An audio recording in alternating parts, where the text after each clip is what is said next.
Hey everybody, it's Mr. Sambarski here. Today I'm going to be talking to you about 8 traits of a good melody. So if you want to take your melody from being random sounding notes to something that you can be proud of and that others would be able to tap their foot to, then these 8 traits should get you there. So the first trait of a good melody is that it has a steady beat.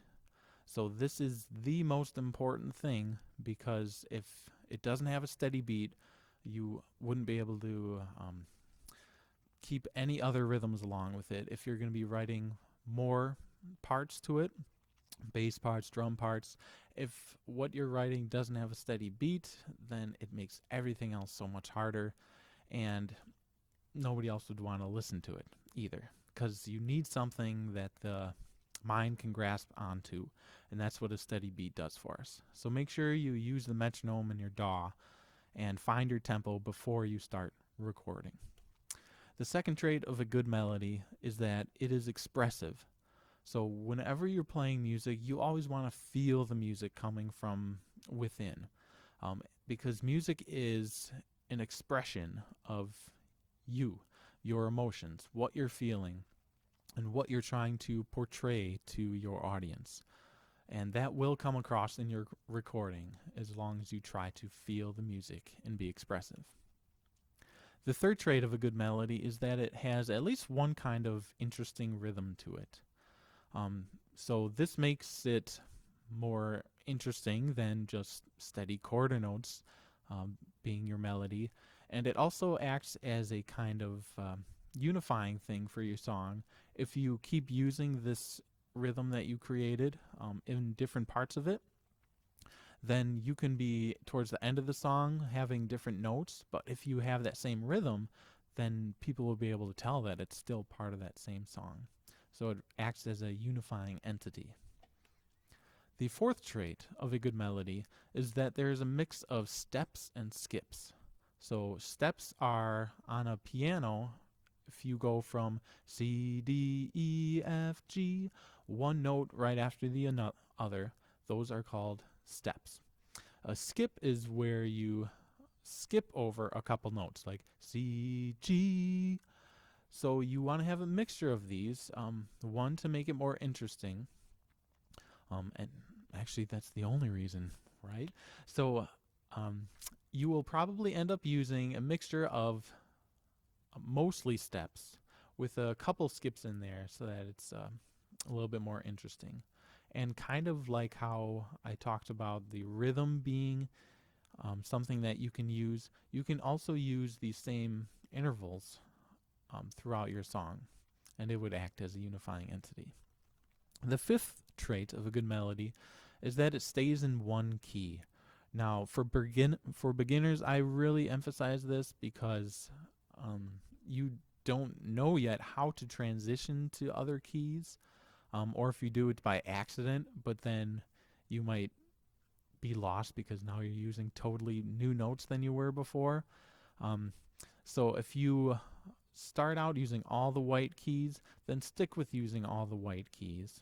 Or maybe you just started using one or two black keys, just stick with using those one or two black keys, and it will make your music sound much more cohesive. The sixth step is, or trait, is that something repeats. Now, a lot of times, as I talked about, it could be that interesting rhythm that you repeat. So when you're writing your melody, you could have the rhythm at the beginning using 3 notes, and then you use that same rhythm using different notes, and it adds variety while still having something that repeats, because we as humans really grasp onto things that are familiar to us and that we can expect what's going to happen. Now, you don't have to repeat everything the whole time, but some part of the phrase, if you can repeat that, then that will help. Or if you repeat a rhythm, then that will help. The seventh trait is to use phrasing. So when I talk about phrasing, it's just like as if I were to be speaking a sentence. You have a comma where there's a kind of a pause, and then there's a period at the end where it signifies that you're done. So I broke this up into two parts. One is the shape to the phrase. So when I talk about shape, I'm talking about the notes that are used. So if you are headed towards a climax towards the end of the phrase, then you can work your way up to it by going, steps and skips at a time, and then that will make it sound like much more of a climax, as if opposed to if you're just kind of jumping around aimlessly. It doesn't have that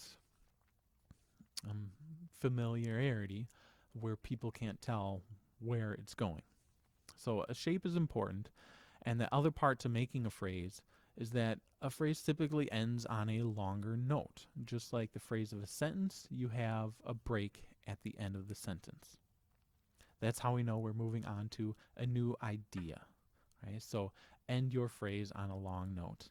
And your phrases, typically it's like 2 measures is kind of a half of a phrase, and then the other 2 measures is the second half of the phrase for a full 4-measure phrase. And if I were to talk about like a typical verse section of a song, that's 16 measures long, which is a 4, 4, 4, and 4 measure phrases all put together. So keep your phrases, try to do 4-measure phrases, or 2 measures could also work, or 8 measures would also work, but they're all kind of those multiples divided and multiplied by 4. And the final trait of a good melody is that it will end on the tonic. So again, with some reservations of this, it doesn't have to, but if you do end on the tonic, otherwise known as the home note, then it will have a concluding sound. It'll sound like you finally reached the ending. So if I'm writing in the key of C using all the white keys on the piano, I would end my melody on C to make it sound finished. So talking about phrases again, if you're doing the first half of the phrase, you wouldn't want to end on the tonic, but then the final half of the phrase, you would end on the tonic, and it would sound completed. All right. Hopefully these 8 traits help you make the best melodies that you can. The biggest things are that you try, write, record, and listen to a lot of music. All right. Take care, everybody.